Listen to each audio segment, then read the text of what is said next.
राम राम साथियों, Kalyani IAS academy के digital platform पर आपका हार्दिक स्वागत है। इस लेक्चर में हम पर्यावरणीय संरक्षण को बहुत ही अच्छे से पढ़ेंगे एवं समझेंगे। तो शुरू करते हैं और समझते हैं क्या है पर्यावरणीय संरक्षण। पर्यावरणीय संरक्षण से तात्पर्य पर्यावरण की सुरक्षा या पर्यावरण के बचाव से है, अर्थात मानवीय गतिविधियों, प्राकृतिक गतिविधियों तथा अन्य अवयवों को नियंत्रित करके कम करके पर्यावरण की सुरक्षा करना या पर्यावरण को बचाना ही क्या कहलाता है? पर्यावरण संरक्षण कहलाता है।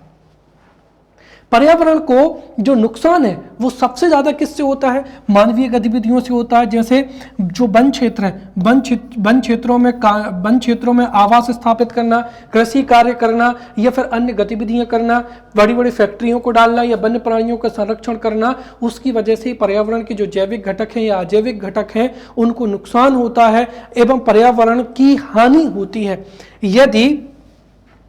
यदि इन गतिविधियों को कम किया जाए, नियंत्रित किया जाए या जो प्राकृतिक पर्यावरण है उसमें छेड़छाड़ न की जाए तो पर्यावरण की सुरक्षा हो सकती है और पर्यावरण का नुकसान होने से बच जाएगा।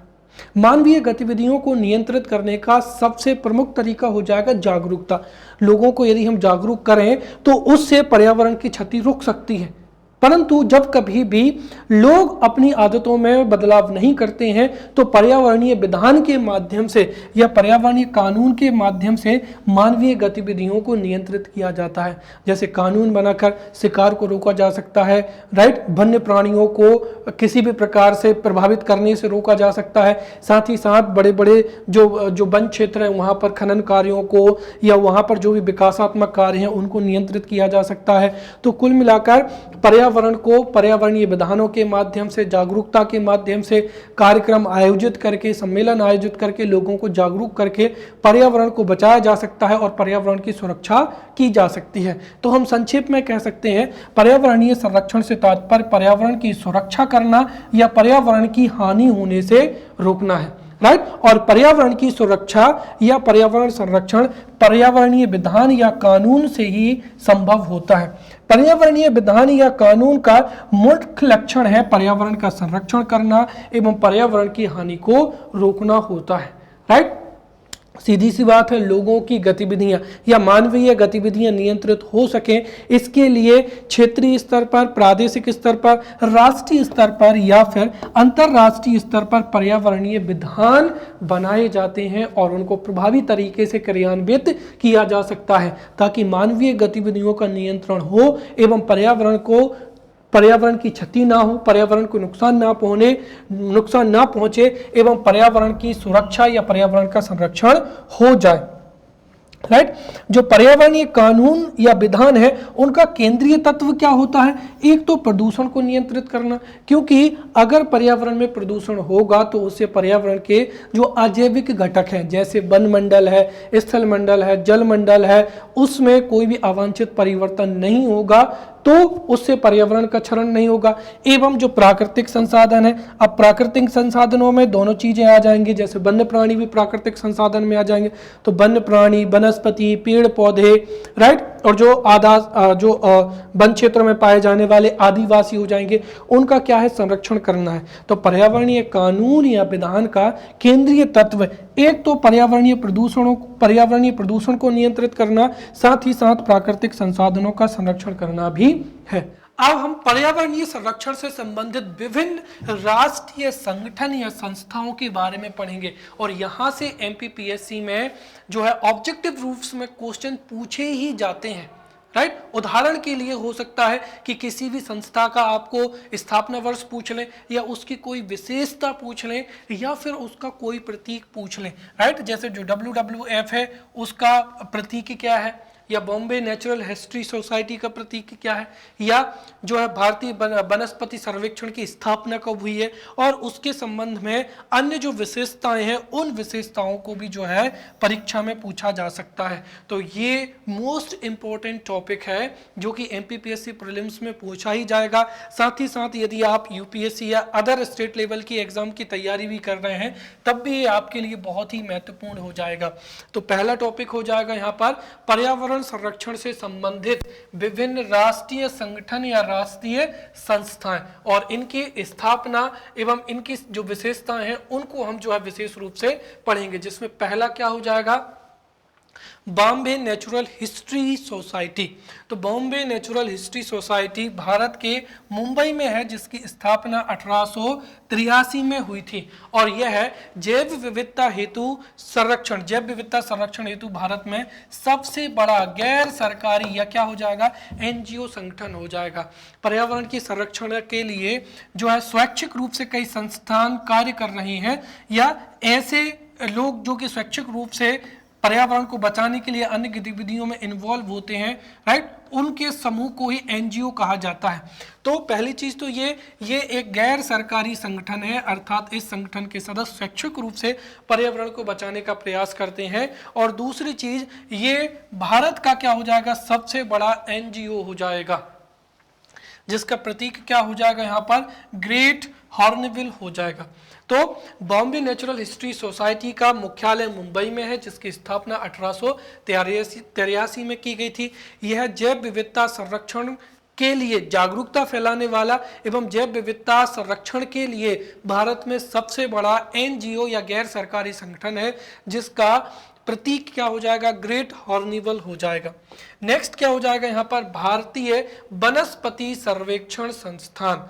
तो भारतीय वनस्पति सर्वेक्षण संस्थान का मुख्यालय कहाँ पर है, कोलकाता में है और इस भारतीय वनस्पति सर्वेक्षण संस्थान की स्थापना 1890 में की गई थी, जिसका उद्देश्य क्या है, यह है वन्य पादप जो जितने भी संसाधन है उनका वर्गीकरण करता है एवं पुष्पों का क्या करता है, अध्ययन करता है। तो भारत में जितने भी प्रकार की वनस्पति पाई जाती है और भारत में जितने भी पुष्पीय या अपुष्पीय पौधे पाए जाते हैं उनका यह वर्गीकरण करता है एवं उनका क्या करता है, अध्ययन करता है। तो भारतीय वनस्पति सर्वेक्षण संस्थान कोलकाता में है, जिसकी स्थापना 1890 में हुई थी। तीसरा हो जाएगा यहाँ पर भारतीय प्राणी सर्वेक्षण।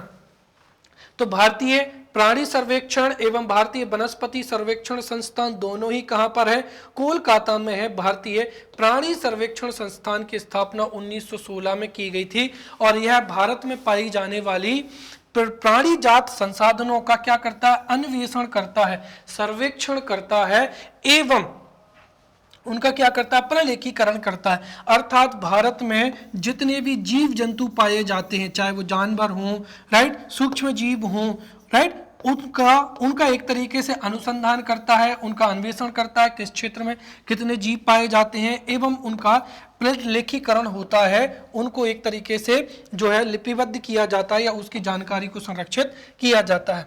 नेक्स्ट हो जाएगा यहाँ पर भारतीय पशु कल्याण बोर्ड, जो कि कहाँ पर है, चेन्नई में है। तो भारतीय पशु कल्याण बोर्ड चेन्नई में है, जिसकी स्थापना 1962 में हुई थी और यह भारत में पशुओं के खिलाफ जो अत्याचार होते हैं, राइट, उनको अनावश्यक रूप से उनके साथ में उनको मारा जाता है, पीटा जाता है, एक क्षेत्र से दूसरे क्षेत्र भगाया जाता है, इस क्रूरता को या इस अत्याचार को रोकने के लिए ही भारतीय पशु कल्याण बोर्ड की स्थापना की गई थी। कब की गई थी, 1962 में। तो यह पशुओं के खिलाफ होने वाले अत्याचार को रोकता है एवं पशु कल्याण हेतु भारत सरकार का वैधानिक क्या है, सलाहकार है। फिर हो जाएगा वर्ल्ड वाइड फंड फॉर क्या हो जाएगा, नेचर इंडिया हो जाएगा। तो यह WWF की ही क्या हो जाएगी, संस्था हो जाएगी। तो world wide fund for nature India, जिसकी स्थापना 1969 में हुई थी और यह वैश्विक जैव विविधता संरक्षण के लिए उत्तरदायी क्या हो जाएगा, संस्थान हो जाएगा। नेक्स्ट हो जाएगा यहाँ पर टेरी। टेरी का मतलब क्या हो जाएगा, यहाँ पर दी, राइट, तो टी का मतलब क्या हो जाएगा, दी, फिर ई का मतलब क्या हो जाएगा, एनर्जी, एंड रिसोर्स क्या हो जाएगा, इंस्टीट्यूट हो जाएगा। तो दी एनर्जी एंड रिसोर्स क्या हो जाएगा, इंस्टीट्यूट हो जाएगा। तो टेरी अर्थात the energy and resource institute, इसका मुख्यालय कहाँ पर है, नई दिल्ली में है, जिसकी स्थापना 1974 में हुई थी और यह पर्यावरण व ऊर्जा संरक्षण के लिए कार्यरत संस्था है। राइट, पर्यावरण को नुकसान ऊर्जा की कमी की वजह से भी होता है। ऊर्जा की आपूर्ति के लिए वनों को काटा जाता है, वनों को जलाया जाता है, राइट, जिससे भोजन पकाते हैं, या कोयला के लिए जो है खनन किया जाता है। तो यह जो संस्थान है यह पर्यावरण एवं ऊर्जा संरक्षण के लिए कार्यरत है, साथ ही साथ जो धारणीय विकास है उसको भी बढ़ावा देता है। अगला संस्थान हो जाएगा सेंटर फॉर साइंस एंड क्या हो जाएगा, एनवायरनमेंट हो जाएगा, जिसकी स्थापना 1980 में हुई थी और यह भारत का अग्रणी गैर सरकारी संगठन है, जिसके संस्थापक कौन थे, अनिल कुमार अग्रवाल थे। और जो centre for science and environment है यह अपनी पत्रिका डाउन टू अर्थ के लिए जाना जाता है। भारत की एक विश्वसनीय पत्रिका है और भारत में अगर किसी भी प्रकार का पर्यावरणीय क्षरण होता है, जीव जंतुओं की प्रजाति विलुप्त होती है, तो डाउन टू अर्थ पत्रिका में उसका पूरा का पूरा विवरण प्रस्तुत किया जाता है। तो इस तरीके से हम सीधा कह सकते हैं कि डाउन टू अर्थ पत्रिका पर्यावरण संरक्षण के लिए एक विश्वसनीय पत्रिका है, जिसको किसके द्वारा प्रकाशित किया जाता है, centre for science and environment, जिसकी स्थापना 1980 में की गई थी, किसके द्वारा, अनिल कुमार अग्रवाल के द्वारा, और यह एक गैर सरकारी संगठन है।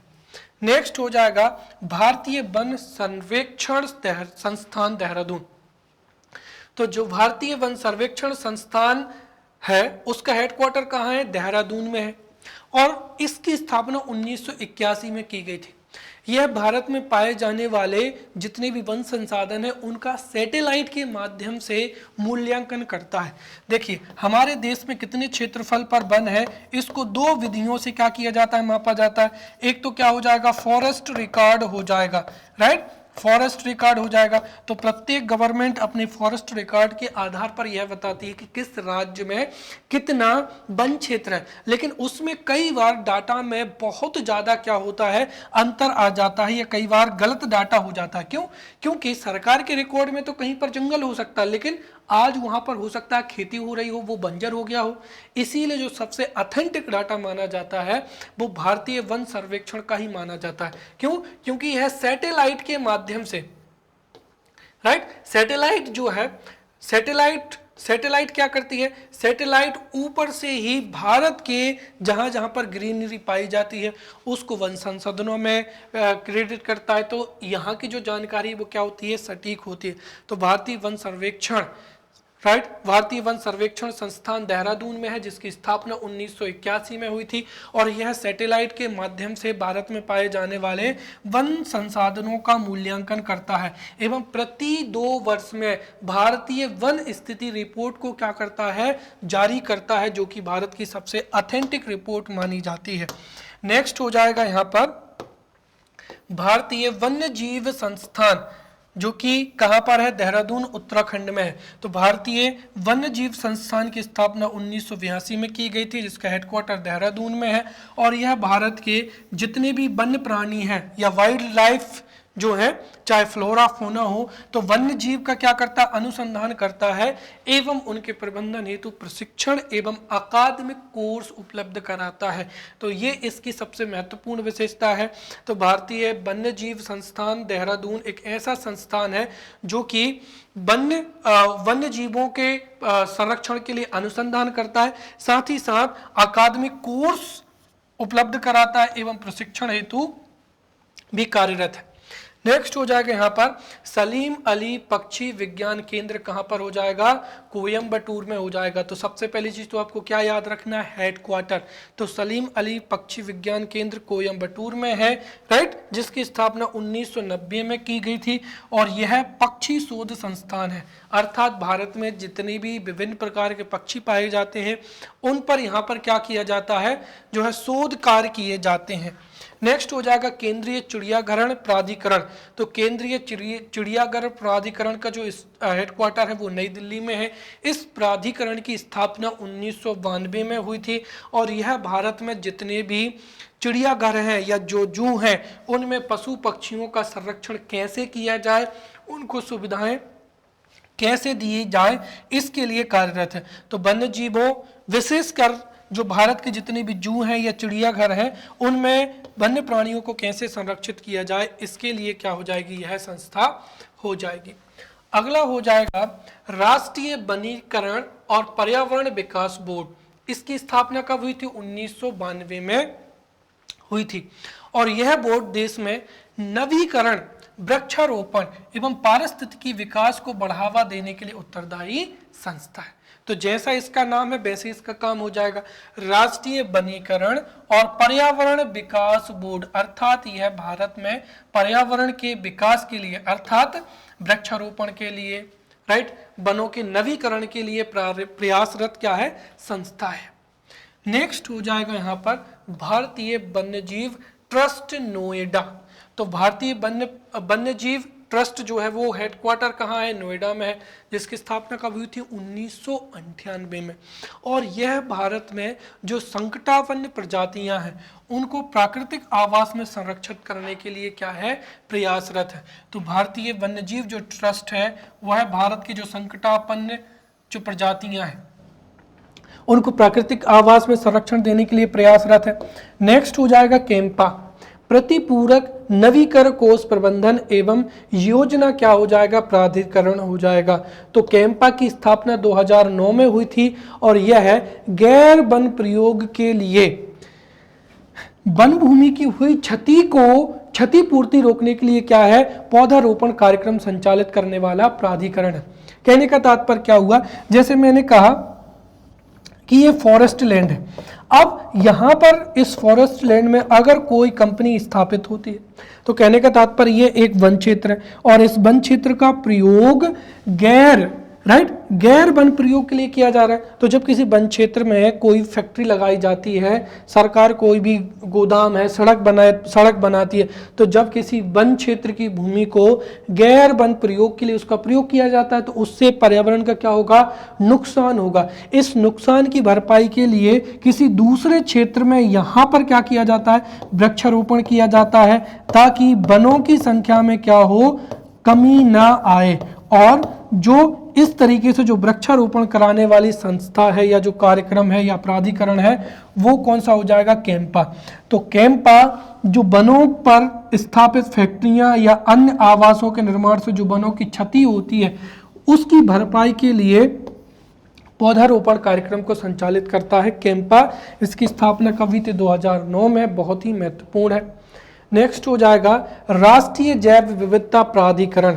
तो राष्ट्रीय जैव विविधता प्राधिकरण की स्थापना कब हुई थी, 2003 में हुई थी। और मैंने आपको बताया था कि 1992 में पृथ्वी सम्मेलन हुआ था और इसी में ही CVD जैव विविधता संधि हुई थी। इसी जैव विविधता संधि के अनुपालन के लिए भारत में जैव विविधता संरक्षण अधिनियम 2002 पारित किया गया था। तो जैव विविधता अधिनियम 2002 के सफल क्रियान्वयन के लिए ही राष्ट्रीय जैव विविधता प्राधिकरण का स्थापना की गई थी 2003 में। और कहां पर स्थापना की गई थी, चेन्नई में स्थापना की गई थी। अब हम पर्यावरण संरक्षण से संबंधित अंतरराष्ट्रीय संगठनों के बारे में बहुत ही अच्छे से पढ़ेंगे एवं समझेंगे। तो जैसे हमने पर्यावरण संरक्षण से संबंधित राष्ट्रीय संगठनों के बारे में पढ़ा, वैसे ही हमको अंतरराष्ट्रीय संगठनों को समझना है। और इसमें भी हमें 4 बातों का विशेष रूप से ध्यान रखना है। सबसे पहली चीज तो यह है कि जो अंतरराष्ट्रीय संगठन है उनके मुख्यालय कहाँ कहाँ पर है। दूसरी, उनका स्थापना वर्ष याद रखना है, ठीक है। तीसरा, उनका यदि कोई प्रतीक है तो वो प्रतीक याद होना चाहिए। और चौथी, उनकी कोई भी विशेषता या विशेषताएं। यहीं से MPPSC प्रीलिम्स में तथा UPSC तथा और विभिन्न भी स्टेट लेवल के जो जितने भी एग्जाम्स हैं उनमें यहाँ से इन चारों क्षेत्रों से क्वेश्चन पूछे जाते हैं। तो पर्यावरण संरक्षण से संबंधित अंतरराष्ट्रीय संगठनों में पहला हो जाएगा वर्ल्ड लाइफ इंटरनेशनल। यहां पर क्या लिखा है, वर्ल्ड, राइट। तो वर्ल्ड लाइफ इंटरनेशनल एक ऐसी संस्था है जो कि पक्षियों और उनके प्राकृतिक आवासों का संरक्षण करता है। यदि प्राकृतिक आवास समाप्त हो जाएंगे तो स्वाभाविक सी बात है जीव जंतुओं पर इसका नकारात्मक प्रभाव पड़ेगा और वो विलुप्त हो जाएंगे। राइट, तो वर्ल्ड लाइफ इंटरनेशनल ऐसी संस्था है जिसकी स्थापना 1992 में हुई थी, जो कि पक्षियों को और उनके प्राकृतिक आवासों को संरक्षित करता है ताकि पक्षियों की संख्या में या पक्षियों की प्रजाति में विलुप्ति ना आए। दूसरा और सबसे महत्वपूर्ण जिससे कई बार क्वेश्चन पूछे गए हैं वो है प्राकृतिक संरक्षण हेतु अंतरराष्ट्रीय संगठन या अंग्रेजी में international union for conservation of nature IUCN। IUCN का हेडक्वार्टर जेनेवा स्विट्जरलैंड में है, जिसकी स्थापना अक्टूबर 1948 में की गई थी और यह जैव विविधता के क्षेत्र में कार्यरत दुनिया का सबसे प्रसिद्ध संगठन माना जाता है, क्योंकि IUCN संकटग्रस्त जीव जंतुओं के लिए रेड डाटा बुक जारी करता है। राइट, दुनिया में जहां जहां पर जितने भी भांति भांति के पेड़ पौधे या जीव जंतु पाए जाते हैं, यदि उनकी संख्या में कमी आती है या उनकी प्रजातियों की विलुप्ति होती है तो वह संकटग्रस्त जीव जंतुओं की जो जितनी भी प्रजातियां हैं उनको रेड डाटा बुक में जारी करती है। और जो रेड डाटा बुक है उसमें कितनी लिस्ट है? 9 लिस्ट है। तो रेड डाटा बुक में 9 सूचियां हैं और इन्हीं 9 सूचियों में पूरे विश्व की संकटग्रस्त जीवों का विभिन्न स्टेटस जो है दर्शाया जाता है, जिसके बारे में हमने रेड डाटा बुक या जैव विविधता में बहुत ही अच्छे से पढ़ा एवं समझा था। तो जो IUCN है वो रेड डाटा बुक जारी करता है। इसकी स्थापना अक्टूबर 1948 में हुई थी। हेडक्वार्टर जेनेवा स्विट्जरलैंड में है। यह UNO का ऑब्जर्वर है। राइट, यह UNO का ऑब्जर्वर है। साथ ही साथ यह पूरे विश्व में पर्यावरण संरक्षण के साथ साथ गरीबी निवारण के लिए भी कार्यरत संस्था है। अगला हो जाएगा ग्रीन पीस संगठन। राइट, तो जो ग्रीन पीस है उसका हेडक्वार्टर कहाँ है? एम्स्टर्डम नीदरलैंड में है। तो ग्रीन पीस संस्था का हेडक्वार्टर एम्स्टर्डम नीदरलैंड में है, जिसकी स्थापना 1971 में की गई थी और यह एक स्वतंत्र वैश्विक अभियानकारी संस्था है जो कि पर्यावरण संरक्षण एवं विकास को प्रोत्साहन देती है। तो यह पर्यावरण संरक्षण एवं पर्यावरण की दृष्टि से सतत विकास को प्रोत्साहन देने वाली जो है संस्था ग्रीन पीस है। राइट, जिसका हेडक्वार्टर नीदरलैंड में है और स्थापना हुई थी 1971 में। अगला हो जाएगा world wild life fund. Right, तो WWF। राइट, तो वर्ल्ड वाइल्ड लाइफ फंड हो जाएगा।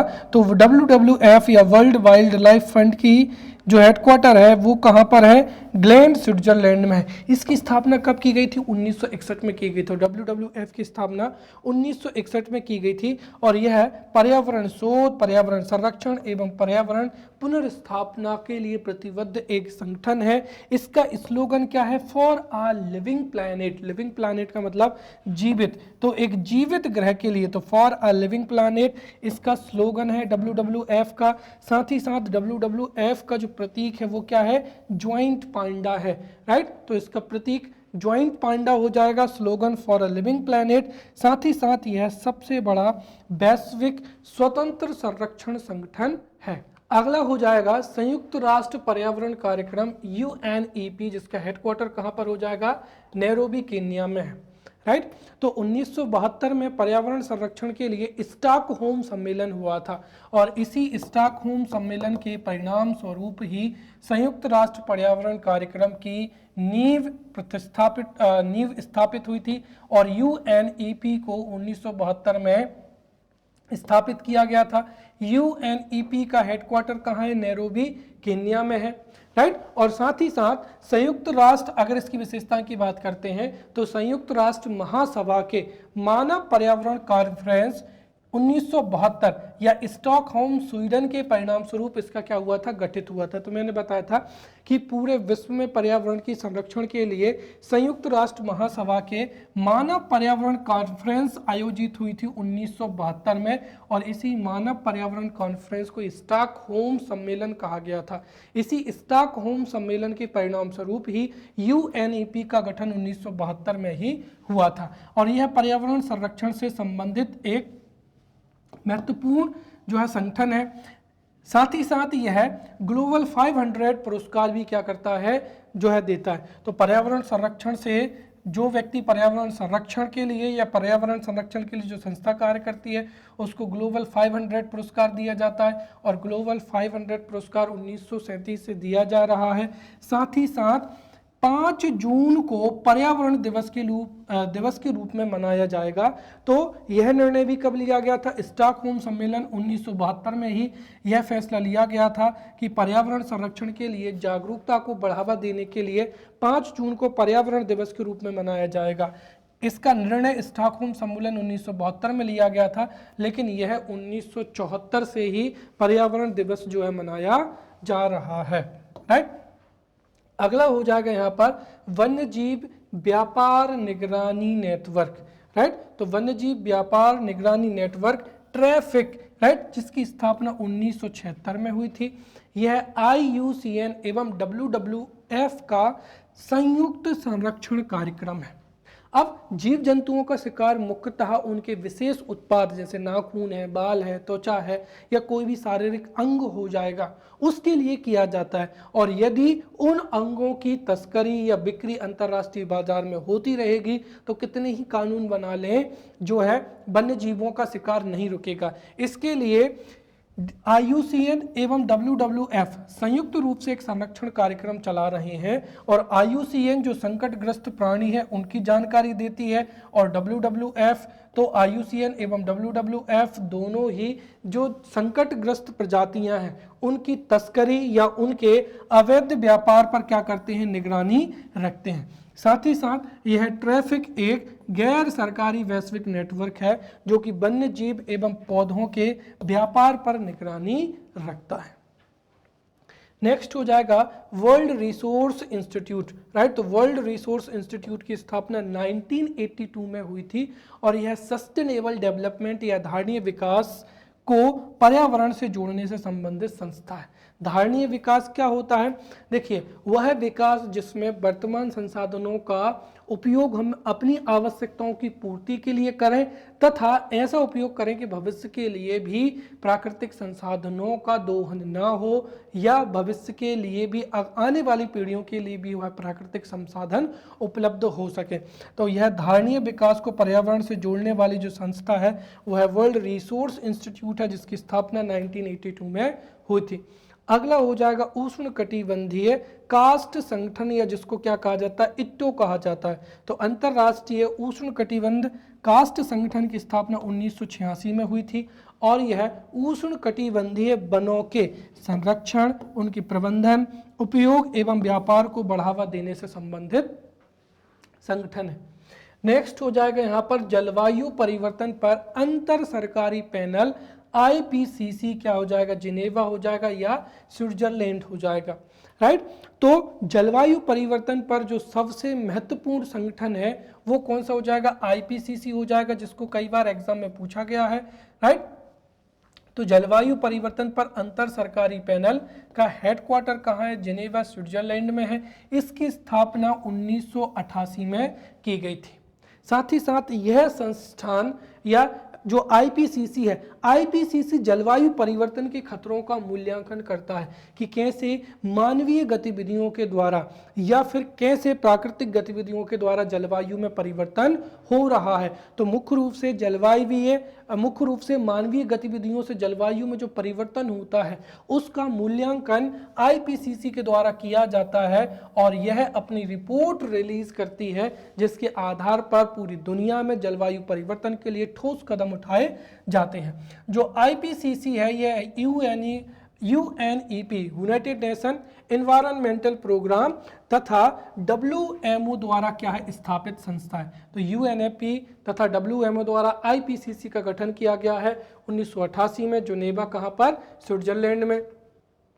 नेक्स्ट क्या हो जाएगा, यूनाइटेड नेशंस फोरम ऑन क्या हो जाएगा, फॉरेस्ट हो जाएगा। तो यूनाइटेड नेशन फोरम ऑन क्या हो जाएगा, फॉरेस्ट हो जाएगा। इसका गठन 2000 में हुआ था, और यह पूरे विश्व में सभी प्रकार के वनों के संरक्षण, उनका प्रबंधन एवं सतत विकास को बढ़ावा देने वाला ही संस्था है। नेक्स्ट क्या हो जाएगा, वन्य जीव तस्करी के विरुद्ध क्या हो जाएगा, गठबंधन हो जाएगा। तो वन्य जीव तस्करी के लिए तस्करी के विरुद्ध गठबंधन, राइट, CAWT, इसकी स्थापना कब हुई थी? 2005 में हुई थी। और यह सार्वजनिक के साथ साथ निजी क्षेत्र के सहयोग, तो सार्वजनिक एवं निजी सहयोग पर आधारित गठबंधन है, राइट, जिसका उद्देश्य वन्य जीव एवं संबंधित उत्पादों की अवैध तस्करी की तरफ लोगों को और सरकार का ध्यान आकर्षित कराना है, ताकि लोगों के मन में या लोगों तक जागरूकता पहुंच सके। नेक्स्ट क्या हो जाएगा? वन कार्बन भागीदारी सुविधा। तो वन कार्बन भागीदारी जो सुविधा है ये क्या है, इसको समझते हैं, राइट। तो सरकारों, व्यवसायों, नागरिक समाज और देशी जनों की एक वैश्विक भागीदारी है जो देशों के REDD+ प्रयासों में वित्तीय एवं तकनीकी सहायता प्रदान करती है, राइट। आगे जाकर हम जो है REDD+ जो है इसके बारे में भी समझेंगे। तो कुल मिलाकर जो है वन कार्बन भागीदारी सुविधा एक वैश्विक भागीदारी है, राइट, जो कि पर्यावरण संरक्षण एवं जलवायु परिवर्तन को रोकने के लिए REDD जो प्रयास हैं उनके लिए तकनीकी सहायता प्रदान करती है। नेक्स्ट क्या हो जाएगा? Wetlands international. तो जो वेटलैंड्स इंटरनेशनल है उसका हेडक्वार्टर नीदरलैंड में है और इसकी स्थापना 1996 में की गई थी। यह आर्द्र भूमियों के संरक्षण एवं पुनः स्थापना के लिए संस्था है। ध्यान रखें, आर्द्र भूमियों के संरक्षण के लिए ईरान के रामसर में सम्मेलन हुआ था। तो रामसर संधि 1971 में हुई थी, जो कि आर्द्र भूमियों के संरक्षण के लिए संधि है। वहीं वेटलैंड्स इंटरनेशनल संस्था के बारे में आपसे पूछा जाए तो इसमें कंफ्यूज ना हो। वेटलैंड्स इंटरनेशनल जो संस्था है उसका हेडक्वार्टर कहाँ है? नीदरलैंड में है। कब स्थापित हुआ है? 1996 में। अगला हो जाएगा वर्ल्ड वॉच इंस्टीट्यूट। तो वर्ल्ड वॉच इंस्टीट्यूट की स्थापना 1974 में हुई है और यह पर्यावरणीय चिंताओं पर स्वतंत्र शोध प्रस्तुत करता है। जहां कहीं पर भी जैव विविधता में या पर्यावरण संरक्षण में क्षति होती है या जैव विविधता में ह्रास होता है, वहां पर मानवीय गतिविधियों से जो क्षरण होता है उस पर पर्यावरणीय चिंताओं पर रिसर्च किया जाता है और उसको पब्लिश किया जाता है। तो वर्ल्ड वॉच इंस्टीट्यूट की स्थापना कब हुई है? 1974 में।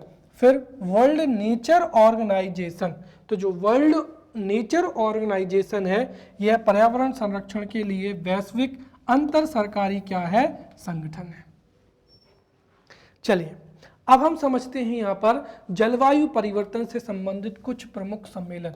देखिए, अब आपकी सुविधा के लिए दुनिया पर जितने भी सम्मेलन हुए हैं उन सभी सम्मेलनों को मैंने अलग अलग क्या कर दिया है? क्लासिफाई कर दिया, ताकि आपको समझने में बेहतर हो सके। जैसे ये जो जितने भी सम्मेलन हैं ये किससे संबंधित है? जलवायु परिवर्तन से संबंधित है, राइट। इसके बाद में फिर जैव विविधता पर सम्मेलन हम अलग से पढ़ेंगे, सतत विकास पर सम्मेलन कौन कौन से हुए हैं वो अलग पढ़ेंगे, पर्यावरण संरक्षण से संबंधित कौन से अन्य सम्मेलन हैं। तो ये इसीलिए ताकि आपके मन में आपको बिल्कुल क्लियरिटी हो सके, मिक्स ना हो। क्योंकि जब हम पर्यावरण संरक्षण से संबंधित प्रावधानों के बारे में, कार्यक्रमों के बारे में, संगठनों के बारे में पढ़ते तो कंफ्यूजन बहुत ज़्यादा होता है कि ये सम्मेलन किससे संबंधित है, तो इस सम्मेलन में क्या प्रावधान थे। तो उनसे बचने के लिए मैंने पूरी तरीके से इनको अलग अलग कर दिया है, ताकि आप बिल्कुल जो है निश्चिंत होकर इसको समझें और इसको याद कर लें। तो जलवायु परिवर्तन से संबंधित किससे समझ रहे हैं हम? Climate change, right. तो जलवायु परिवर्तन, क्लियर। जलवायु परिवर्तन से संबंधित कुछ प्रमुख क्या हो जाएंगे?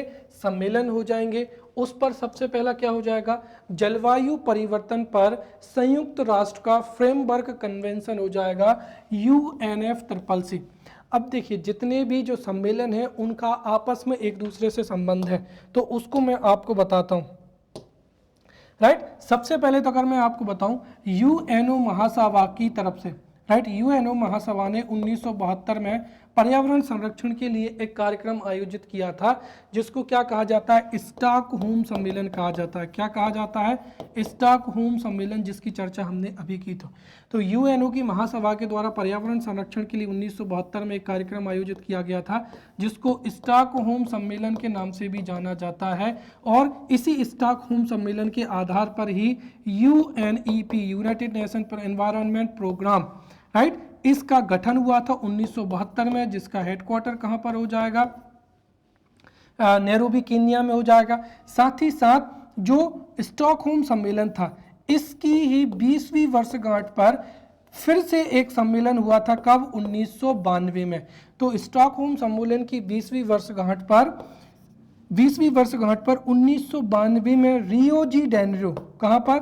रियो डी जेनेरो, तो ब्राजील के शहर रियो डी जेनेरो में यह सम्मेलन हुआ था, जिसको पृथ्वी सम्मेलन कहा जाता है। तो प्रथम पृथ्वी सम्मेलन 1992 में हुआ था, ब्राजील के रियो डी जेनेरो में हुआ था। स्टॉकहोम सम्मेलन 1972 की 20वीं वर्षगांठ पर यह सम्मेलन हुआ था। और इसी सम्मेलन में, ये जो पृथ्वी शिखर सम्मेलन था, पृथ्वी शिखर सम्मेलन में ही पर्यावरण संरक्षण के लिए, जैव विविधता के संरक्षण के लिए कुछ प्रमुख प्रावधान एवं संधियों पर हस्ताक्षर हुए थे। साथ ही साथ इसी पृथ्वी सम्मेलन में ही जलवायु परिवर्तन के लिए, जलवायु परिवर्तन को रोकने के लिए जो है चर्चा हुई थी। और इसी चर्चा प्रारंभ हुई थी, जिसका परिणाम कब सामने आया था? 1994 में। तो जिन देशों ने 1992 के पृथ्वी शिखर सम्मेलन में भाग लिया था, उन सभी देशों ने आपस में चर्चा करके और जलवायु परिवर्तन को रोकने के लिए एक फ्रेमवर्क कन्वेंशन पर हस्ताक्षर किए थे, जो कि अस्तित्व में कब आया? 1994 में।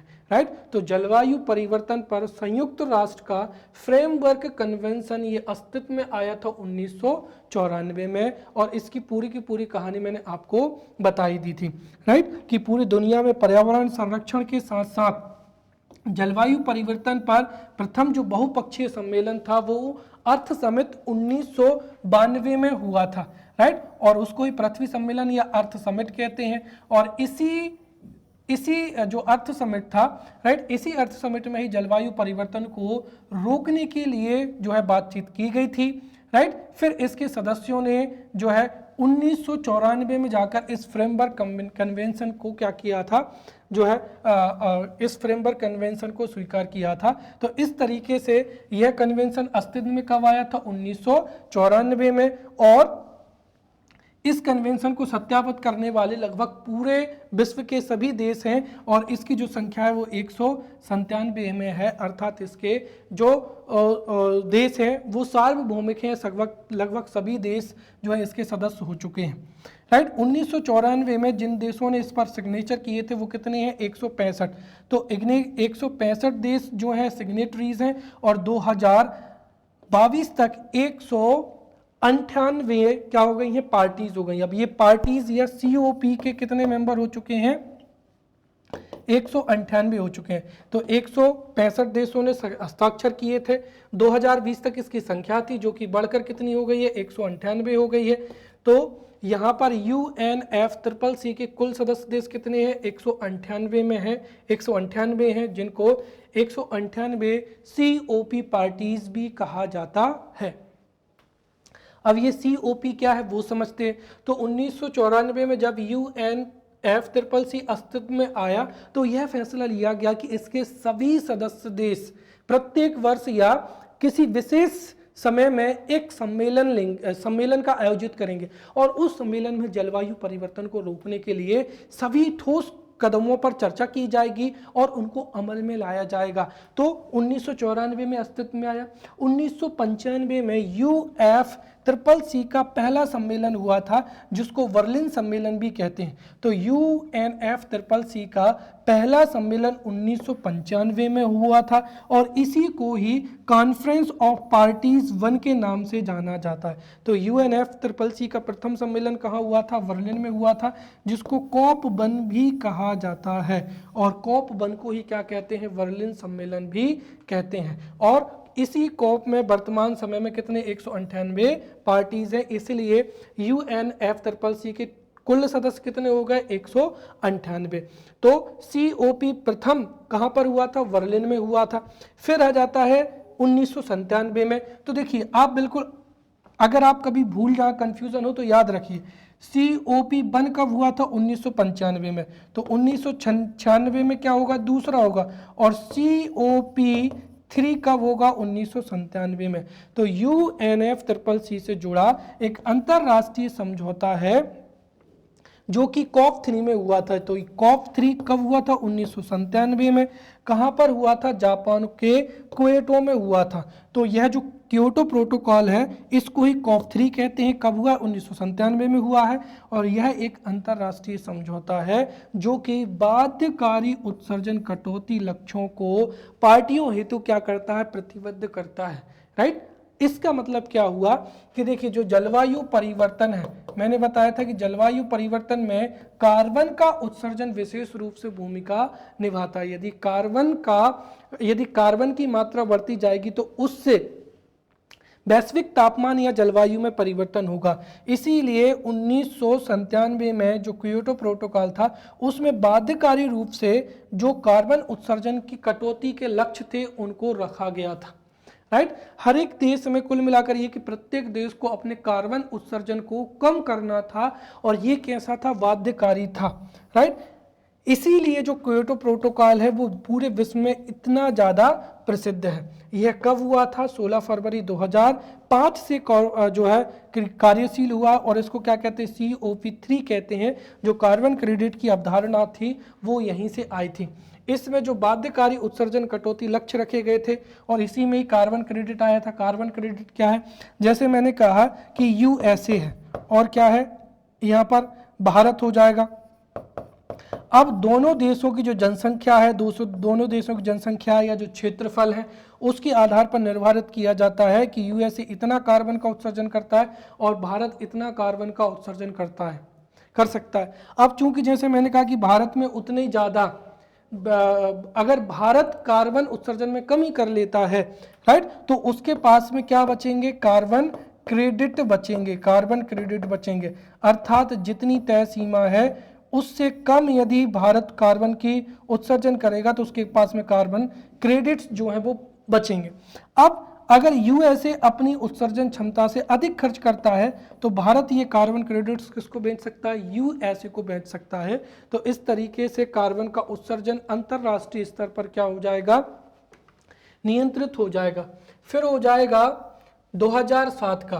तो जो बाली सम्मेलन था, बाली सम्मेलन UNFCCC का 13वां सम्मेलन था, इसलिए इसको COP 13 भी कहा जाता है। और यह सम्मेलन बाली में हुआ था, इंडोनेशिया के बाली में हुआ था, जिसमें जलवायु परिवर्तन को रोकने के लिए एक ठोस प्रणाली लाई गई थी जिसको बाली रोड मैप भी कहा जाता है। तो बाली रोड मैप कब लाया गया था? 2007 में। कहां पर? इंडोनेशिया की बाली में। और यह UNFCCC का 13वां सम्मेलन था। इसमें समन या न्यूनीकरण एवं अनुकूलन की अवधारणा पहली बार रखी गई थी। समन का तात्पर्य क्या होता है कि हमारे वातावरण में ऐसी तकनीक जो कि ज़्यादा से ज़्यादा कार्बन को क्या करती? उत्सर्जित करती है। तो समन एवं न्यूनीकरण में कार्बन को ज़्यादा उत्सर्जित करने वाली तकनीक को रोकना है या उसको प्रतिबंधित करना है। राइट। उदाहरण के लिए सबसे अच्छा एग्जांपल है कि अगर भारत में ऐसे वाहन जिनको जो 10 वर्ष हो चुके हैं, अब चूंकि 10 वर्ष हो चुके हैं तो वो कार्बन का क्या करेंगे? ज़्यादा उत्सर्जन करेंगे। और यदि हम उन वाहनों को प्रतिबंध कर दें तो उन वाहनों को स्क्रैप करके नए वाहन लाए जाएंगे तो उससे क्या हो जाएगा? कार्बन उत्सर्जन का समन हो जाएगा या न्यूनीकरण हो जाएगा। साथ ही साथ ऐसी नई तकनीक को एडॉप्ट करना, जैसे क्या हो जाएगा? बायोफ्यूल हो जाएगा। राइट। या एथेनॉल ब्लेंडिंग हो जाएगी। अगर हम पेट्रोल में एथेनॉल को मिलाते हैं तो उससे कार्बन का उत्सर्जन भी क्या होगा? कम होगा। तो ये दो शब्द हमेशा आप याद रखना, UPSC हो, प्रीलिम्स हो, वो ऐसे ही फंसाते हैं। राइट। जैसे सीधा पूछा जाएगा कि जलवायु परिवर्तन से संबंधित समन या न्यूनीकरण का जो अवधारणा थी वो कौन से COP में आई थी? तो COP 13 में आई थी। या फिर किस अवधारणा के तहत आई थी? तो बाली रोड मैप के तहत समन या न्यूनीकरण तथा अनुकूलन अवधारणा पहली बार आई थी। फिर उसके बाद में हो जाएगा कानकुन सम्मेलन 2010। तो UNFCCC का जो 16वां सम्मेलन था या COP 16 का आयोजन कानकुन में हुआ था, इसलिए इसको कानकुन सम्मेलन भी कहते हैं। कब हुआ था? ये 2010 में। और इस सम्मेलन में अधिकतम तापमान वृद्धि सीमा को 2 डिग्री सेंटीग्रेड रखा गया। राइट। जिसको भविष्य में 1.5 तक ले जाना है। अर्थात कानकुन सम्मेलन में यह फैसला लिया गया कि जो अधिकतम तापमान में परिवर्तन है वो 2 डिग्री तक संभव है, अर्थात 2 डिग्री से ज्यादा तापमान में परिवर्तन होने ही नहीं देना है, चाहे कुछ भी प्रतिबंध लगाना पड़े। तो तापमान परिवर्तन की या तापमान वृद्धि की सीमा अधिकतम कितनी रखी गई थी? 2 डिग्री सेंटीग्रेड। तो तापमान वृद्धि की अधिकतम सीमा 2 डिग्री सेंटीग्रेड रखी गई थी, कहां पर? कानकुन सम्मेलन में। और इसको भी भविष्य में फिर घटाकर 1.5 डिग्री तक ले जाना था, अर्थात भविष्य में ऐसे प्रबंध किए जाएंगे कि तापमान में परिवर्तन जो है 1.5 डिग्री ही होगा। साथ ही साथ ग्रीन क्लाइमेट फंड की स्थापना भी इसी कानकुन सम्मेलन के तहत ही हुई थी। फिर हो जाएगा 2013 का वार्सा सम्मेलन। तो यह COP19 था। COP19 कब आयोजित हुआ था? 2013 में। कहां पर? वार्सा में, इसलिए इसको वार्सा सम्मेलन भी कहते हैं, राइट। और इसका सबसे महत्वपूर्ण उद्देश्य क्या था? इंटेंडेड नेशनली डिटरमाइंड कंट्रीब्यूशन को निर्णय लिया गया था। अब इंटेंडेड नेशनली डिटरमाइंड कंट्रीब्यूशन क्या है? देखिए, हमने देखा था कि जो क्योटो प्रोटोकॉल हुआ था, क्योटो प्रोटोकॉल 1997 में हुआ था, जिसमें कार्बन क्रेडिट की अवधारणा आई थी। और इस कार्बन क्रेडिट की अवधारणा से कुछ देशों को नुकसान हो रहा था, तो कुछ देशों को उससे फायदा भी हो रहा था। जैसे भारत और चीन ने कार्बन उत्सर्जन में कटौती की एवं कार्बन क्रेडिट के माध्यम से अच्छा खासा लाभ भी कमाया। इससे जो विकसित देश थे वो कार्बन कटौती में रुचि नहीं ले रहे थे। इस वजह से अनिवार्य रूप से कार्बन कटौती का लक्ष्य न रख के सभी देशों की स्वेच्छा के ऊपर निर्भर कर दिया कि आप हर एक देश अपना इंटेंट बताइए कि आप कार्बन उत्सर्जन में कितनी कमी रखेंगे। तो इंटेंडेड नेशनली डिटरमाइंड कंट्रीब्यूशन को तैयार करने का निर्णय लिया गया था। और REDD प्लस वार्सा हेतु क्या हुआ था? फ्रेमवर्क तैयार हुआ था। तो जो REDD जो फ्रेमवर्क है वो वार्सा हेतु ही क्या हुआ था? तैयार हुआ था। उसके बाद में क्या हो जाएगा? पेरिस सम्मेलन, राइट। तो UNFCCC का जो 21वां सम्मेलन था या COP21 था, उसका आयोजन 2015 में हुआ था, पेरिस में हुआ था। इसके लिए इसे पेरिस सम्मेलन भी कहा जाता है। और अभी तक जो निर्णय लिए गए थे, राइट, तो लिए गए निर्णयों में वैश्विक औसत तापमान वृद्धि को इस शताब्दी में पूर्व औद्योगिक स्तर से 2.2 डिग्री से नीचे रखना और आगे 1.5 तापमान वृद्धि को ही सीमित रखना था। कहने का तात्पर्य यह है कि जो औद्योगिकरण, राइट, तो पूर्व औद्योगिक स्तर, औद्योगिकीकरण से पहले जो वैश्विक तापमान था, राइट, उसी तापमान से अधिकतम 2 डिग्री से कम जो है वैश्विक तापमान में वृद्धि होने देना है। और इसको भी अधिकतम जो है 2 डिग्री से नीचे रखना है और इसको भविष्य में 1.5 तक लेके आना है, राइट। चूंकि अगर हम देखें तो जो 2% की जो सीमा थी, राइट, वो कहां पर लाई थी? कानकुन सम्मेलन 2010 में लाई गई थी, राइट। इसी वजह से 2020 के बाद की अवधि के लिए जलवायु परिवर्तन के विरुद्ध कार्य करने के लिए जो पेरिस सम्मेलन है यह जाना जाता है। नेक्स्ट हो जाएगा यहां पर 2016 में, तो UNFCCC का जो 22वां सम्मेलन है या COP22 है, यह जो मोरक्को को मराकेश शहर में है, राइट, इसी में आयोजित हुआ था। साथ ही साथ इसमें पेरिस समझौते के क्रियान्वयन हेतु मराकेश कार्य घोषणा, राइट, एवं जलवायु सुवेद फोरम जो है इसके महत्वपूर्ण परिणाम के तौर पर प्रदर्शित हुए थे। और यह कब हुआ था? मराकेश में हुआ था, राइट। फिर आ जाता है 2020 का, तो ये करंट अफेयर्स का क्वेश्चन हो जाएगा। 2022 में कॉप जो है 2022 में शार्म इल शेख इजिप्ट में क्या हुआ है? इसका आयोजन हुआ है। अभी नवंबर में ही जो है इसका आयोजन चल रहा है। जब तक मैं वीडियो रिकॉर्ड कर रहा हूं तब तक ये जो है 1-2 दिन में आयोजित होने वाला है, राइट। तो जो भी आएंगे तो वो आप अपडेट कर लेना। तो शार्म इल शेख इजिप्ट में हुआ था, राइट, और इसको शार्म इल शेख समिट भी कहते हैं। क्लियर? अब आप कहेंगे सर कितना याद रखना? बहुत ही सरल है, पचले में नहीं पढ़ना है, राइट। जो काम की चीजें हैं वो क्या हैं वो पहले ही बता दी हैं कि देखिए 1972 में जो स्टॉकहोम सम्मेलन हुआ था, राइट, तो स्टॉकहोम सम्मेलन की 20वीं वर्षगांठ पर ही क्या मनाया गया था, पृथ्वी दिवस मनाया गया था, राइट, या सॉरी पृथ्वी सम्मेलन हुआ था। तो 1972 स्टॉकहोम की 20वीं वर्षगांठ पर जो है पृथ्वी सम्मेलन आयोजित हुआ था, और इसी पृथ्वी सम्मेलन में ही जलवायु परिवर्तन के रोकने के लिए, जलवायु परिवर्तन को रोकने के लिए ही एक कन्वेंशन, फ्रेमवर्क कन्वेंशन पर विचार हुआ था, जो कि अस्तित्व में कब आया था, 1994 में। तो UNFCCC कब अस्तित्व में आया है, 1994 में। इसके सदस्यों की पहली बैठक कब हुई है, पहली बैठक हुई है 1995 में, जिसको COP1 कहते हैं। तो COP1 की बैठक कहाँ पर हुई है, 1995 में, कहाँ पर, बर्लिन में। फिर सबसे महत्वपूर्ण क्या है, क्योटो प्रोटोकॉल है, राइट। तो UNFCCC का जो तीसरी, UNFCCC के सदस्यों की जो तीसरी बैठक थी, जिसको COP3 कहा जाता है, वह है जापान के क्योटो में आयोजित हुई थी। और इसमें क्या फैसला लिया गया था, कार्बन क्रेडिट की अवधारणा COP3 में या क्योटो प्रोटोकॉल में आई थी। फिर COP13 में या बाली सम्मेलन 2007 में ही समन या न्यूनीकरण एवं अनुकूलन की अवधारणा पहली बार आई थी, जिसे बाली रोड मैप कहा गया। फिर COP16 का सम्मेलन हुआ था 2010 में, जिसको कानकुन का सम्मेलन कहा गया। और इसमें जो जलवायु परिवर्तन है, और जलवायु परिवर्तन में वैश्विक तापमान की अधिकतम सीमा कितनी हो सकती है, 2 डिग्री, इसको निर्धारित किया गया था COP16 में, ये बात याद रखना है। फिर अगर आपसे पूछे कि जो इंटेंडेड नेशनली डिटरमाइंड कंट्रीब्यूशन की अवधारणा है, ये कब लाई गई है, तो INDC की जो अवधारणा है वो COP19 में आई थी, 2013 में वार्सा सम्मेलन में। फिर अगर हम देखें तो 2020 के बाद में जलवायु परिवर्तन को रोकने के लिए सम्मेलन हुआ था, पेरिस सम्मेलन, जो कि COP21 था। फिर उसके बाद में 22वां COP22 कहाँ पर हुआ था, मराकेश में।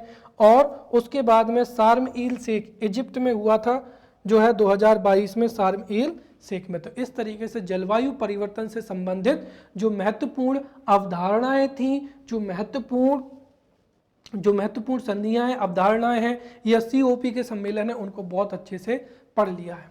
अब हम जैव विविधता पर सम्मेलन को पढ़ेंगे। ये बहुत सरल है, इसको मैंने पहले ही बता दिया है, रिवीजन के लिए शॉर्ट में बता दे रहा हूँ।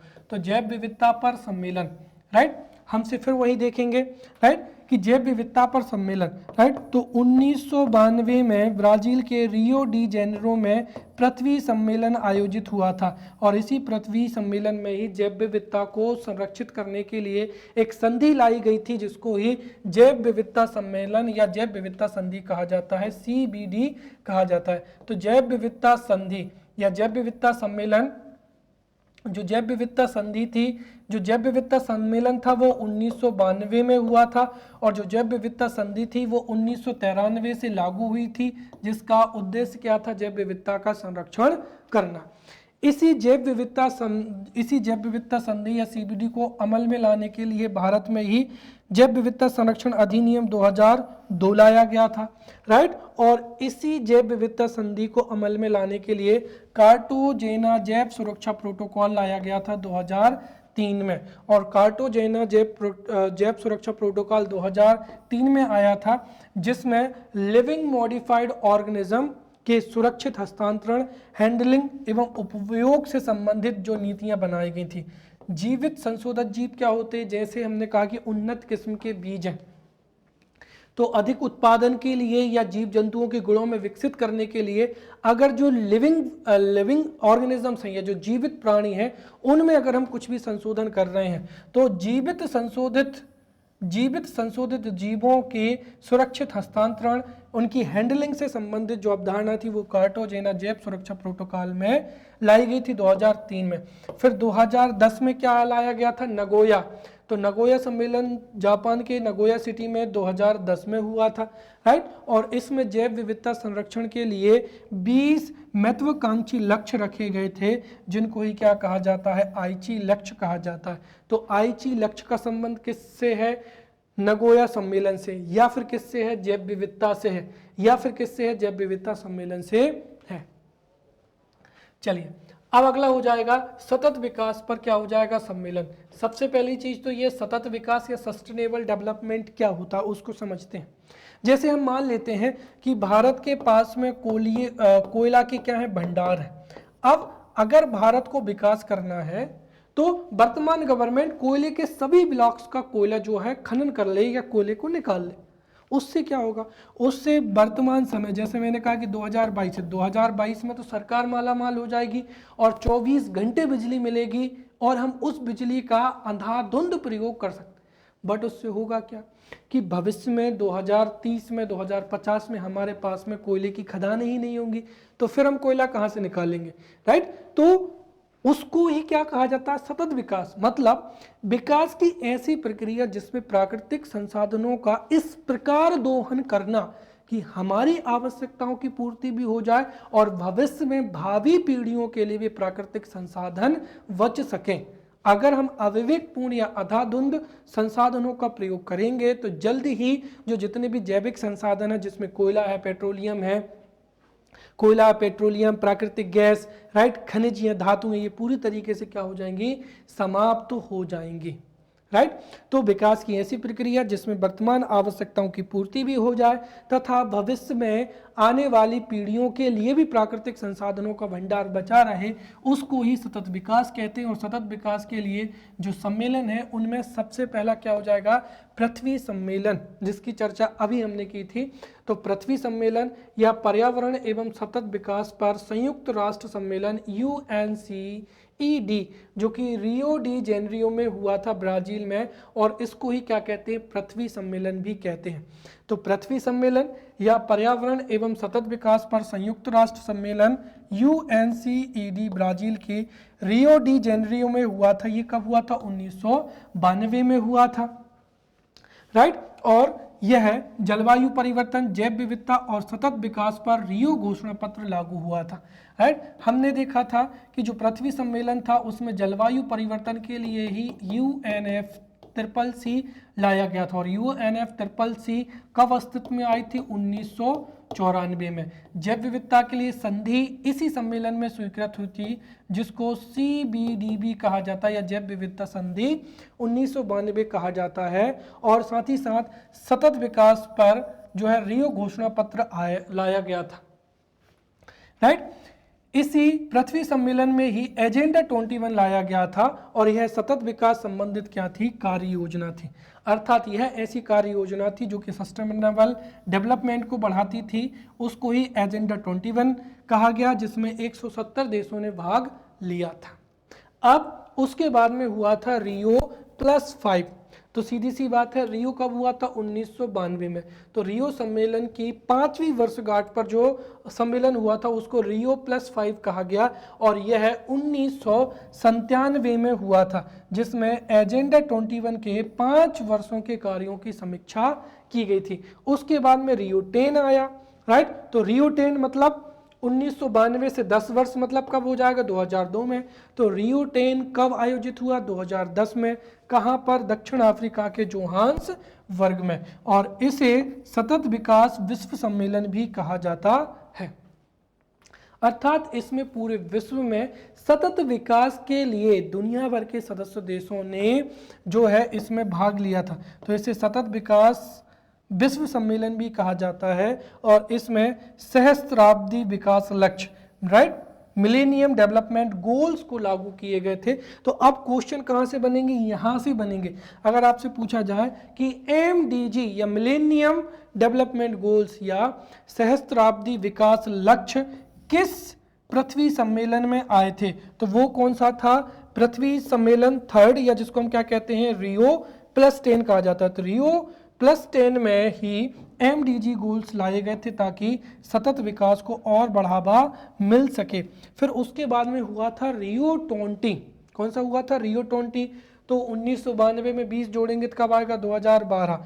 तो 2012 में Rio20 शिखर सम्मेलन हुआ था, जो कि फिर से रियो डी जेनेरियो में हुआ था, ब्राजील में हुआ था। और इसमें मिलेनियम डेवलपमेंट गोल की जगह पर सस्टेनेबल डेवलपमेंट गोल, तो MDG की स्थापना सतत विकास लक्ष्य जो है अगले 15 साल के लिए लाए गए थे। अब यहां से फिर मोस्ट आईएमपी अगर आपसे पूछा जाए कि एसडीजी के गोल्स कब लाए गए, तो एसडीजी के गोल्स लाए गए थे 2012 में रियो 20 शिखर सम्मेलन में। तो रियो 20 शिखर सम्मेलन में 2012 में एमडीजी के स्थान पर एसडीजी गोल्स लाए गए थे।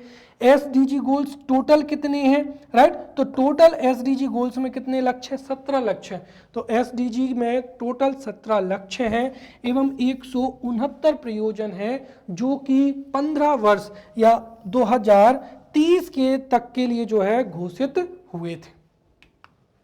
क्लियर? तो ये किससे संबंधित सम्मेलन हो जाएंगे? सतत विकास पर सम्मेलन। नेक्स्ट हो जाएगा यहाँ पर पर्यावरण संरक्षण से संबंधित अन्य सम्मेलन हो जाएंगे। तो पर्यावरण संरक्षण से संबंधित अन्य सम्मेलन, और ये सम्मेलन क्या है, और भी पर्यावरण संरक्षण के लिए हैं। तो एक एक करके हम समझेंगे। तो अभी तक जो है हमने सबसे पहले समझा था किस पर? सबसे पहले हमने यहाँ पर समझा था पर्यावरण संरक्षण से संबंधित, राइट, जलवायु परिवर्तन से संबंधित प्रमुख सम्मेलन को समझा। फिर उसके बाद में हमने जैव विविधता पर सम्मेलन समझे, उसके बाद में सतत विकास पर सम्मेलन को समझा। अब जो है हम पर्यावरण संरक्षण से संबंधित अन्य सम्मेलनों को पढ़ेंगे, जिसमें पहला क्या हो जाएगा? Geneva protocol, right. तो जो जिनेवा प्रोटोकॉल है वह कब हुई थी? 1925 में इसकी संधि हुई थी और 1928 में यह लागू हुआ था। पूरी दुनिया में रासायनिक एवं जैविक हथियारों पर प्रतिबंध के लिए यह जिनेवा प्रोटोकॉल हुआ था। यदि केमिकल वेपन्स या बायोलॉजिकल वेपन्स का यूज किया जाएगा तो पूरे पृथ्वी पर जीवन के अस्तित्व की समाप्ति हो सकती है। तो पृथ्वी पर जीवन का अस्तित्व बना रहे, हानिकारक रासायनिक हथियारों का और जैविक हथियारों का प्रयोग ना हो, इसके लिए ही रासायनिक एवं जैविक हथियारों पर प्रतिबंध लगाने के लिए ही जिनेवा प्रोटोकॉल हुआ था, जो कि जिनेवा स्विट्जरलैंड में हुआ था। 1925 में यह संधि हुई थी और 1928 में यह लागू हो गया था। उसके बाद में क्या हो जाएगा? रामसर सम्मेलन हो जाएगा, राइट। तो जो रामसर सम्मेलन है, राइट, तो आर्द्र भूमि या जिनको क्या कहा जाता है? वेटलैंड्स। तो आर्द्र भूमि या वेटलैंड्स के संरक्षण के लिए ही या सुरक्षा के लिए ही, वेटलैंड्स की सुरक्षा के लिए, संरक्षण के लिए ही यह एकमात्र सम्मेलन है, राइट, जो कि 1971 में हुआ था, राइट। 1971 में हुआ था, ईरान के रामसर में हुआ था, इसलिए इसको रामसर सम्मेलन भी कहते हैं। परंतु यह लागू कब हुआ था? 1975 में। यह आर्द्र भूमि एवं उनके संरक्षण के लिए एक अंतर सरकारी और बहुउद्देशीय सम्मेलन था। अब भारत इसमें कब शामिल हुआ था? 1982 में। एमसीक्यूज के लिए याद रखें, रामसर सम्मेलन कब हुआ? 1971 में। कहां पर हुआ? ईरान के रामसर में हुआ था। लागू कब हुआ? 1975 में। भारत ने कब शामिल हुआ? भारत इसमें 1982 में। और वर्तमान समय में भारत में कितनी साइट्स हैं? तो 75 साइट्स हो चुकी हैं 2022 में, जिसको हमने पहले ही बहुत अच्छे से समझ लिया है।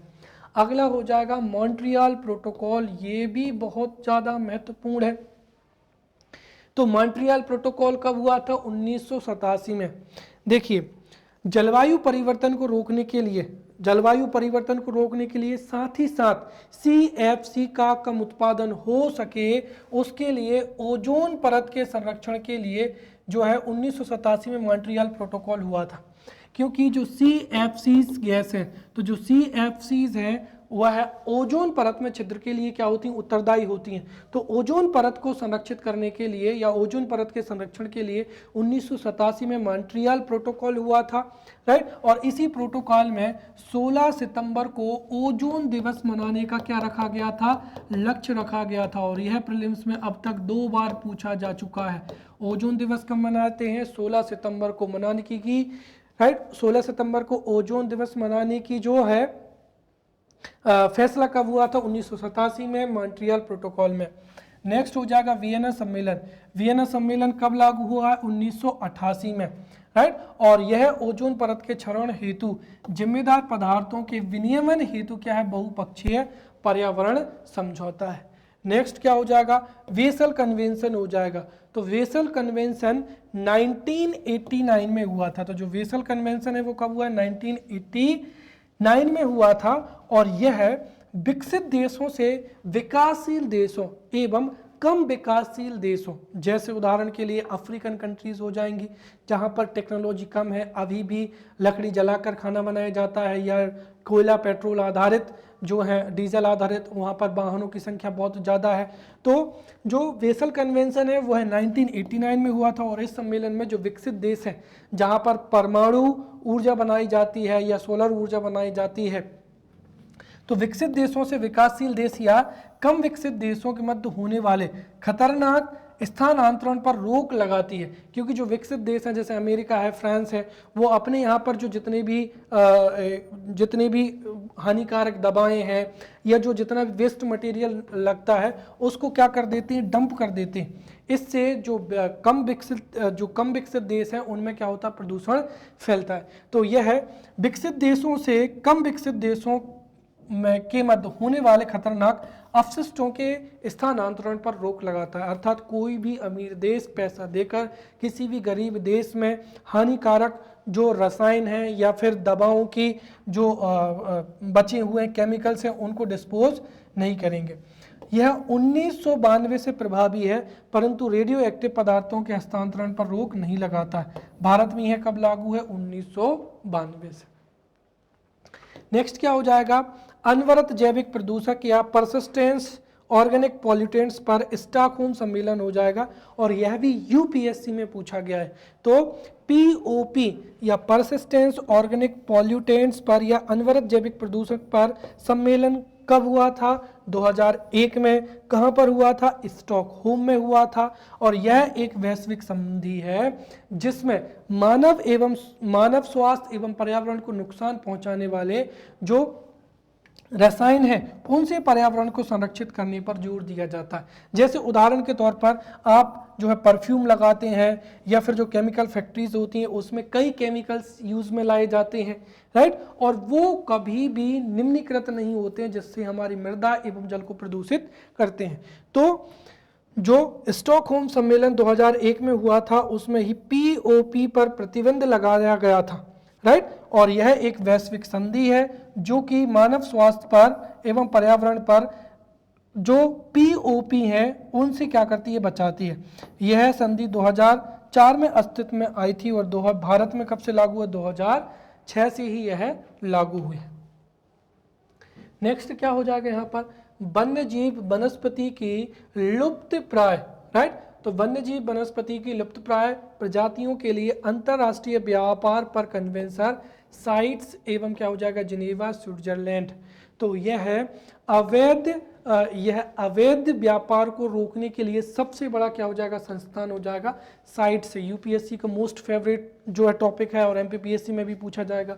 तो सबसे पहली चीज तो यह कब लागू हुआ है, तो वन्यजीव वनस्पति की लुप्त प्राय प्रजातियों के अंतरराष्ट्रीय व्यापार पर जो कन्वेंशन है वो कब हुआ है, 1973 में प्रथम सम्मेलन हुआ था। और चूंकि 1973 में जो प्रथम सम्मेलन हुआ था वह वाशिंगटन डीसी हुआ था, अमेरिका की राजधानी वाशिंगटन डीसी में हुआ था, इसीलिए इसको वाशिंगटन कन्वेंशन भी कहा जाता है।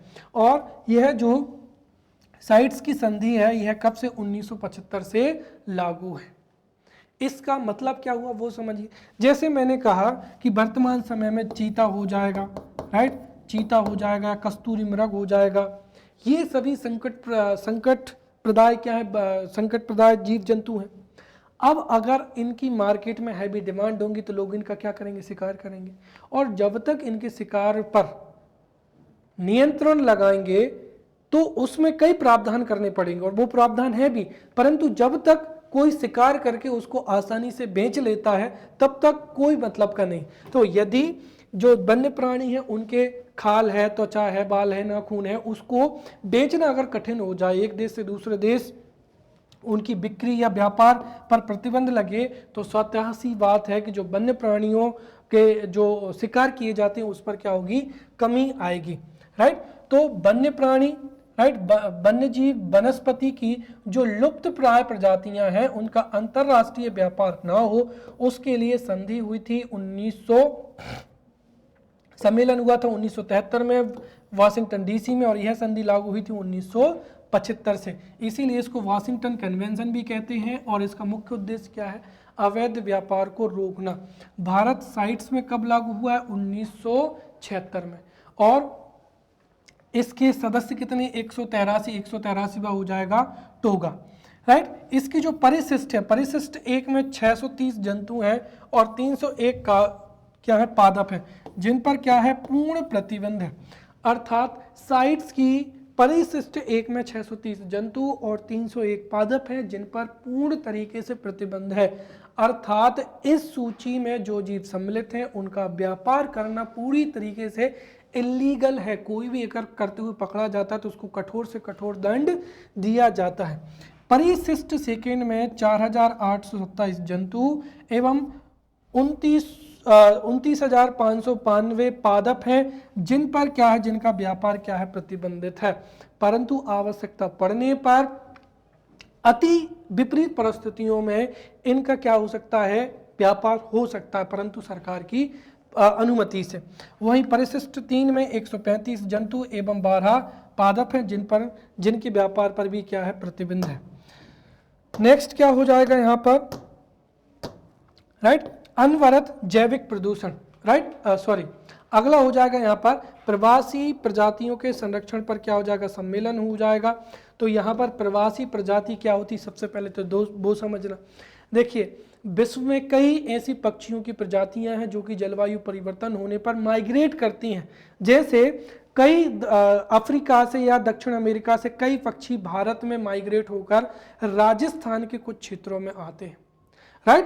तो ऐसे माइग्रेटरी बर्ड्स के संरक्षण के लिए अगर हम उपाय नहीं करेंगे तो वो फिर भारत में प्रवास करना बंद कर देंगे और उससे भी जैव विविधता पर नकारात्मक प्रतिबंध पड़ता है। तो प्रवासी प्रजातियों के संरक्षण के लिए 1979 में संधि हुई थी, जो कि 1983 से लागू है। और यह है जो सम्मेलन था, यह वॉन जर्मनी में हुआ था, इसीलिए इसको वॉन सम्मेलन भी कहते हैं। और इसका उद्देश्य वैश्विक स्तर पर जो कि प्रवासी वन्य जीव हैं उनका संरक्षण किया जा सके। अब अगला हो जाएगा United Nation convention to combat क्या हो जाएगा? डिजर्टिफिकेशन हो जाएगा। तो United Nation convention to combat desertification की स्थापना कब हुई थी? 1994 में हुई थी और यह 1996 से वास्तविक रूप में आया है। और यह एक क्या है? बाध्यकारी समझौता है। और यह समझौता क्यों किया गया है? क्योंकि यह मरुस्थलीकरण को रोकता है, राइट। मरुस्थलीकरण क्या होता है कि जैसे ये एक मरुस्थल है, अब अगर ये रेगिस्तान मरुस्थल है तो वायु के पवनों के द्वारा रेत के जो कण हैं वो इन जो क्षेत्र हैं, कृषि योग्य क्षेत्र हैं, उनमें जाएंगे और धीरे धीरे कई वर्षों पश्चात यह भी मरुस्थल में परिवर्तित हो जाएगा। इसीलिए मरुस्थल को रोकने के उचित उपाय होने चाहिए, नहीं तो मरुस्थलीकरण बढ़ता ही जाता है। तो United Nation convention to combat, right, combat का मतलब लड़ाई करना, डिजर्टिफिकेशन तो मरुस्थलीकरण और भूमि अवनयन की समस्या को रोकने के लिए 1994 में यह जो था अस्तित्व में आया था, राइट। 1996 से वास्तविक रूप में अस्तित्व में आया है यह समझौता और यह बाध्यकारी अंतर्राष्ट्रीय समझौता है। साथ ही साथ इस समझौते के तहत Africa, Asia, Latin America, Caribbean द्वीप, मध्य पूर्वी यूरोप तथा उत्तरी भूमध्य सागरीय क्षेत्रों में जो है कार्यरत है। भारत सहित 194 देश तथा यूरोपियन यूनियन इसके क्या है? हस्ताक्षरकर्ता देश हैं, जो कि डेजर्टिफिकेशन या मरुस्थलीकरण को रोकने में महत्वपूर्ण भूमिका निभाते हैं। चलिए अब हम यहाँ पर समझते हैं पर्यावरण संरक्षण से संबंधित कुछ अवधारणाएं। ये टॉपिक बहुत ही महत्वपूर्ण है, इस लेक्चर को आप बार बार देखना। हमने पर्यावरण से संबंधित 360 डिग्री, चाहे जलवायु परिवर्तन हो, राइट, सतत विकास हो, जलवायु परिवर्तन हो, जैव विविधता हो, हर एक से संबंधित जो सम्मेलन है वो पढ़े हैं। साथ ही साथ हमने राष्ट्रीय संस्थाओं के बारे में, फिर अंतरराष्ट्रीय संगठनों के बारे में पढ़ा है और अंत में हम जो है पर्यावरण संरक्षण से संबंधित कुछ अवधारणाओं पर भी चर्चा करेंगे। यहाँ से भी कुछ MCQs जो है वो पूछे जा सकते हैं।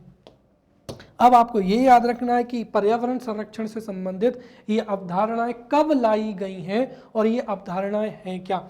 सबसे पहला क्या हो जाएगा? Green right green climate fund हो जाएगा, राइट। तो जीएफसी कब लाया गया है? 2016 में कानकुन सम्मेलन में लाया गया है, राइट। हमने देखा था कि जलवायु परिवर्तन को रोकने के लिए, राइट, जलवायु परिवर्तन को रोकने के लिए कानकुन सम्मेलन हुआ था 2010 में, और उसी कानकुन सम्मेलन में ही यह जीएफसी की अवधारणा आई थी। ये देखिए, तो 2010 में UNFCCC का 16वां सम्मेलन आयोजित हुआ था 2010 में कानकुन में, और इसी कानकुन सम्मेलन में ग्रीन क्लाइमेट फंड या GFC की स्थापना हुई थी। अब ये GFC क्या है उसको समझते हैं।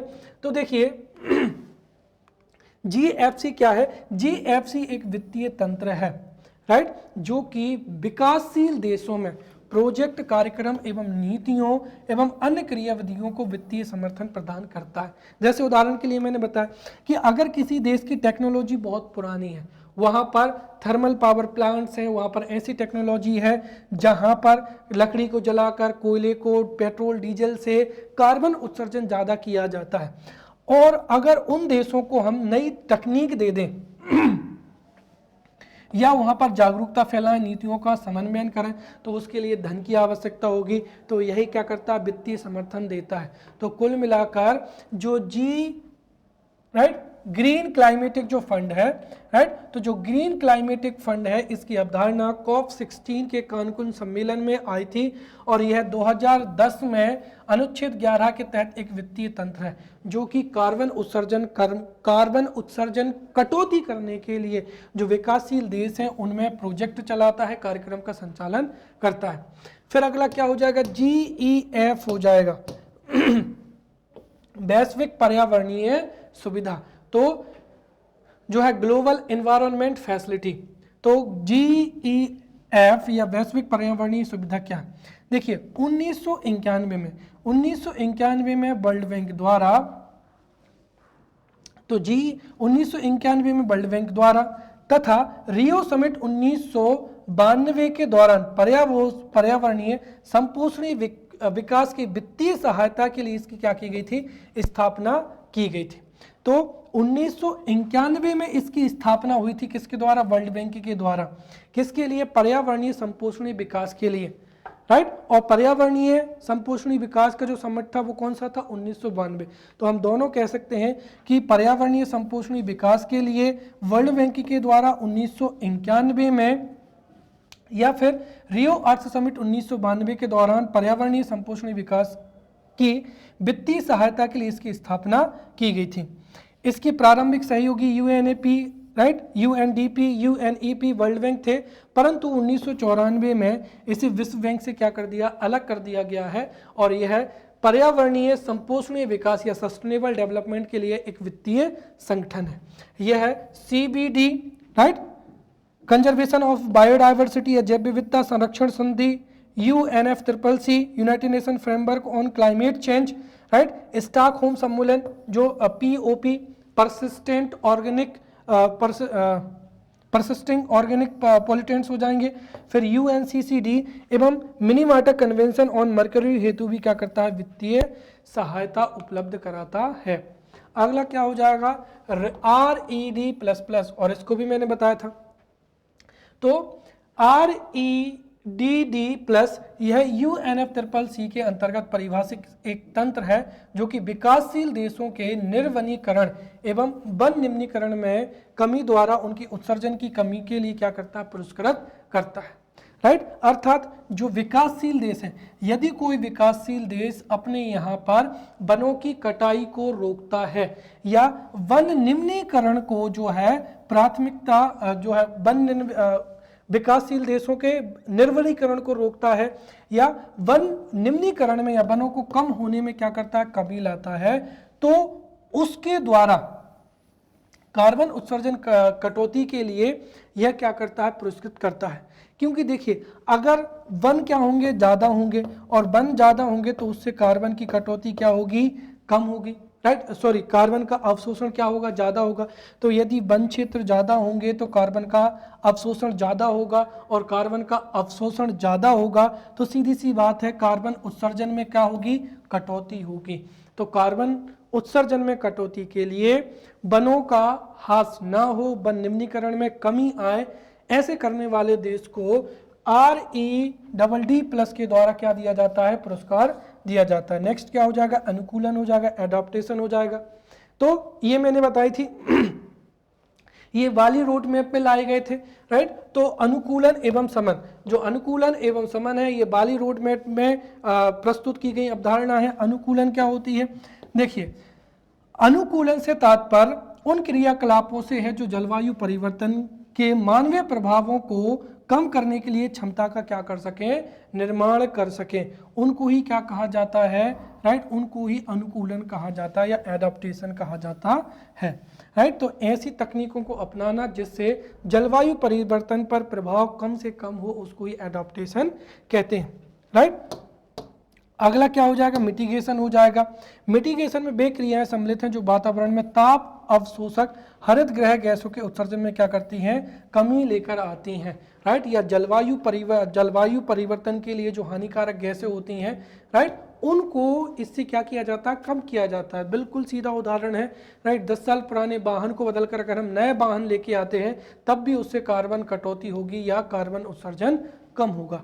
तो ये थी पर्यावरण से संबंधित प्रमुख अवधारणाएं। इसके अलावा 2 अवधारणाएं और जो नवीनतम प्रचलित हैं वो कौन सी हो जाएंगी, अंतरराष्ट्रीय सौर ऊर्जा गठबंधन हो जाएगा।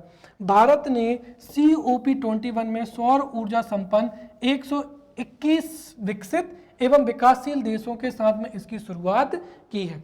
अगर भारत ISA अंतरराष्ट्रीय सौर ऊर्जा गठबंधन को शुरू करने का एक अग्रणी देश है जिसने COP21 में 121 विकसित एवं विकासशील देशों के साथ इसकी शुरुआत की है और यह अंतर्राष्ट्रीय स्तर पर सौर ऊर्जा को बढ़ावा देता है। अगर सौर ऊर्जा में बढ़ोतरी होगी तो सीधी सी बात है इससे जो है पर्यावरण पर सकारात्मक प्रभाव पड़ेगा। फिर मिशन क्या हो जाएगा, इनोवेशन हो जाएगा। तो मिशन इनोवेशन क्या है, 20 बड़ी अर्थव्यवस्थाओं ने मिलकर स्वच्छ ऊर्जा की उपलब्धता हेतु इसका शुभारंभ पेरिस सम्मेलन में किया है। इस हेतु एक ब्रेक थ्रू ऊर्जा गठबंधन बनाया ताकि निजी क्षेत्रों को बढ़ावा मिल सके। इसके अंतर्गत जो नवीकरणीय ऊर्जा संसाधनों में निवेश है उसको दोगुना करना। तो जो रिन्यूएबल एनर्जी रिसोर्सेज हैं इनमें इन्वेस्टमेंट ज़्यादा करना है ताकि पर्यावरण का प्रदूषण कम हो सके, राइट। तो इस तरीके से 360 डिग्री में या पर्यावरण संरक्षण से संबंधित संस्था, संगठन, महत्वपूर्ण शब्दावली, राइट, महत्वपूर्ण संधियां, उन सब को हमने बहुत अच्छे से जो है समझ लिया है, राइट।